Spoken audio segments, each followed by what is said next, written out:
Вы слухаеце Трансусветнае радыё. У эфіры праграма «Урокі гісторыі». Запрашаем у падарожжа падзей, асоб і фактаў. Вучыцеся разам з намі.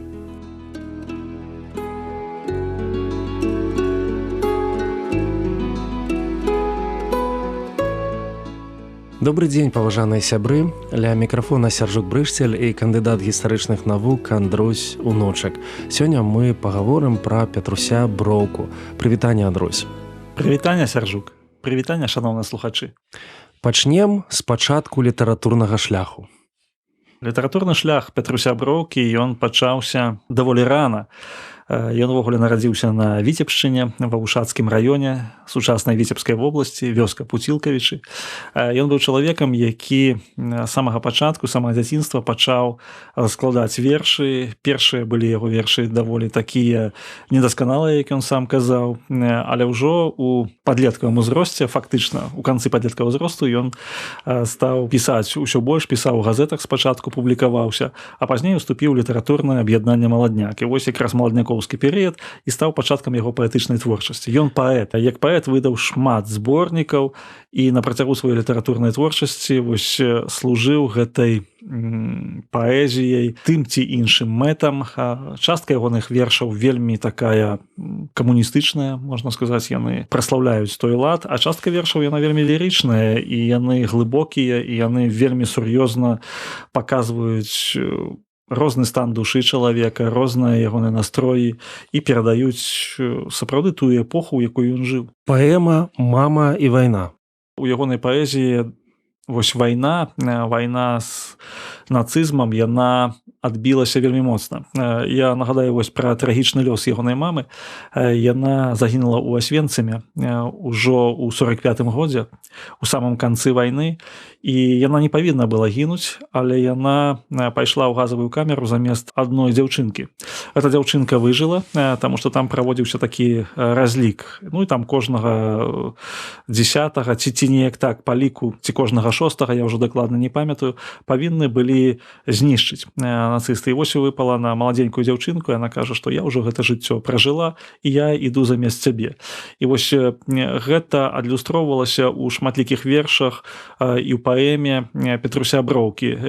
Ён да самага свайго скону ён успамінаў пра маму, пра яе лёс і пра яе сэрца. Вось гэта сэрца мамы для яго было вельмі важным такім пуцяводным агеньчыкам у жыцці. Беларуская энцыклапедыя. Петрусь Броўка, ён быў не толькі паэтам, але ён быў яшчэ і арганізатарам беларускай навукі. У 1967 годзе, калі святкавалася 450-годдзе беларускага кнігадрукавання, ён засноўвае рэдакцыю і выдавецтва беларускай энцыклапедыі. Ну, першае, што ён зрабіў, гэта тое, што беларуская энцыклапедыя павінна выдавацца па-беларуску. Ён аб'ядноўвае вакол гэтага праекту вялізны калектыў. 5000 аўтараў, 85% з якіх былі на тэрыторыі Беларусі. Ён шукае людзей, якія жывуць навукай, якія маюць навуковыя ступені, якія маюць пэўныя дасягненні ў пэўных сферах. Ну, энцыклапедыя 12 тамоў, каля 35 000 артыкулаў. Гэта вялізная такая праца, і фактычна увесь свет, увесь універсум па розных навуках, яны апісаныя па-беларуску. Яна выдавалася на працягу 6 гадоў, з 1969 до 1975 году. Удзельнічалі фактычна самыя розныя ўстановы, акадэмія навук, універсітэты. І завяршэнне гэтай энцыклапедыі яно прысвечана менавіта Беларусі. Найбольшая колькасць артыкулаў, гэта 6000 артыкулаў толькі па гісторыі Беларусі і па гісторыі культуры Беларусі. І яна паказвае тое, што вось наша навука значна прасунулася наперад. І заслуга ў гэтым, безумоўна, Петруся Броўкі, які за гэтым стаяў, таму што ён займаў высокія пасады, старшыня Саюзу пісьменнікаў, старшыня праўлення Саюзу пісьменнікаў, ён быў член ЦК КПБ, ён мог у чыноўніцкіх кабінетах гэта ўсё прабіваць. Збудавалі спецыяльны будынак для гэтага выдавецтва, і беларуская энцыклапедыя стала рэальнасцю. Паэт і чыноўнік. цікавы момант, як спалучалася ў яго ўсё.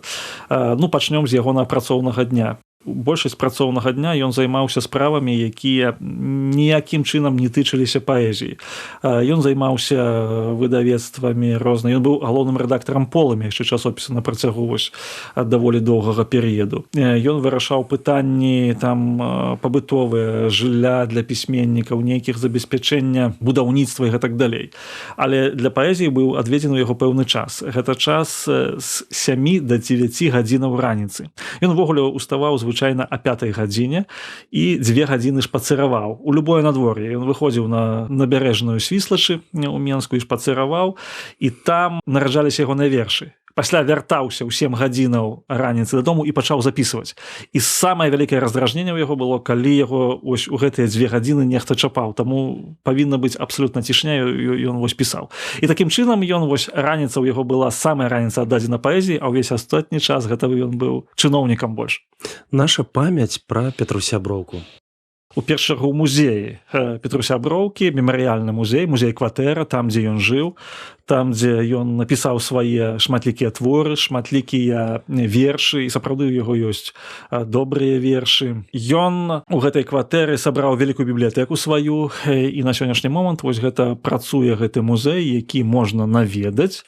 Ён знаходзіцца на вуліцы Карла Маркса ў Менску. Там захавалася вельмі шмат аўтэнтычных рэчаў з ягонага гардэробу, з ягонай бібліятэкі, пісьмовы стол ягоны, працоўны кабінет.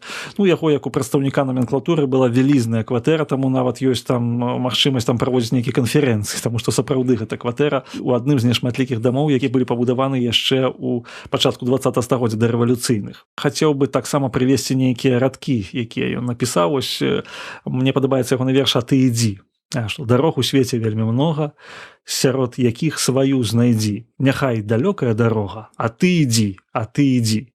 І вось гэты такі шлях Петруся Броўкі, ён паказвае тое, што нягледзячы на самыя крутыя жыццёвыя перыпетыі, ён перажыў і рэпрэсіі і ўсё астатняе, ягоныя сваякі па жонцы былі рэпрэсаваныя, але ён неяк ішоў у гэтым сэнсе. Мы не можам сказаць, што ён як асоба адназначная, але ёсць у яго вельмі шмат і пазітыўнага, і разам з тым ён чалавек, які рэалізаваў значную частку свайго патэнцыялу.